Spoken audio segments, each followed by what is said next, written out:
Hi YouTube. I wanted to put up a quick video to discuss my silver stacking goals for 2013. I'd like to ask you what your goals for silver are, no matter how big or small. It doesn't matter if you can only afford to junk half a month, you can still have a goal and work towards it. And as always, no silver video would be complete without showing off some of the shiny metal, so we'll discuss some old 90% proof sets. This really is the most wonderful time of the year for us. We have two small kids and they are just so excited for Christmas. It's just a really fun time of year.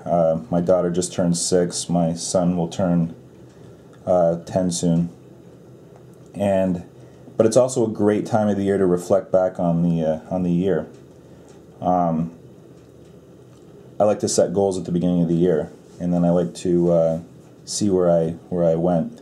My goal for this year was to have 400 ounces of silver at the end of the year. I'm at 542, so I've crushed that goal. Of course, the dip down into the 20s during the summer really helped me meet that goal, but regardless, I ended up with more silver this year than I ever thought I'd have, and I really credit a lot of that towards setting a firm goal and really working towards it. So I've always believed that setting attainable but hard goals will net you more of what you want in the end.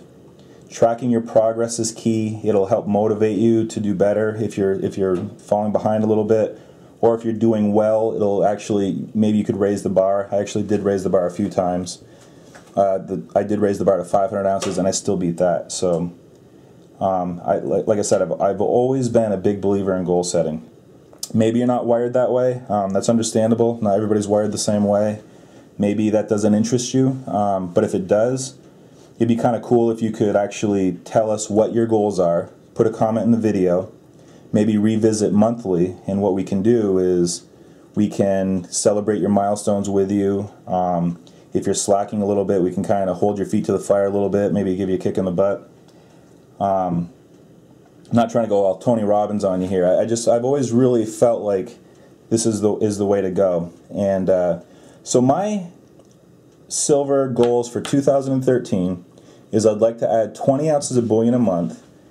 So I'd like to add 240 bullion ounces by the end of the year, and I'd also like to add, and that would be just from our income, and I'd also like to add, and Rocky, you're going to like this one, I'd like to add 500 mercury dimes by the end of the year for another 35 ounces.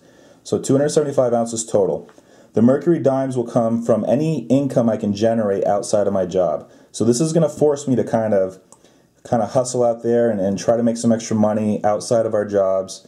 And I have a local coin shop. They have a junk bucket. I'll be picking some mercury dimes out. So I'd like to end up with 10 tubes of dimes by the end of the year. I think that'd be a nice start to my, I do have some junk silver, but I'd like to add some more. That's one of the comments I've seen most from people is, you need more junk silver. So that's what I'm going to try to accomplish this year. So it'd be pretty cool if you could put in a comment, tell us what your goal is. Once a month, we'll visit it, and if enough people want to do this, then I can actually make up a logbook, and we can chart your progress throughout the year, celebrate your milestones. So let me know what you think about that. So on to proof sets. When I first started buying silver, I did buy some proof sets. I got a run from 1955 to 1964. I believe that's all the flat packs. Before 1955, they came in this awkward sized box. There was a lot of discoloring of the silver, so it really didn't interest me to buy those, plus there's storage issues.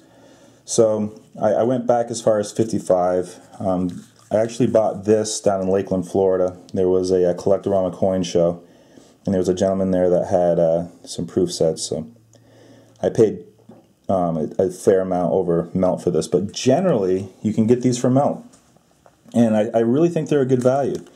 The 64 Kennedy, they made 4 million of these. I have the mintage figures right here. And 64, they made 3.9 million.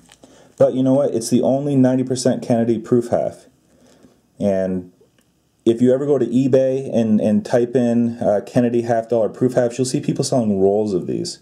People are just cutting these up because the breakup value is still higher than keeping it intact.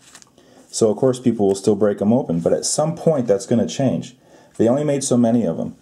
As you look through the 50s mintage figures, it really started to explode around 1957, so it went up to 1.2 million.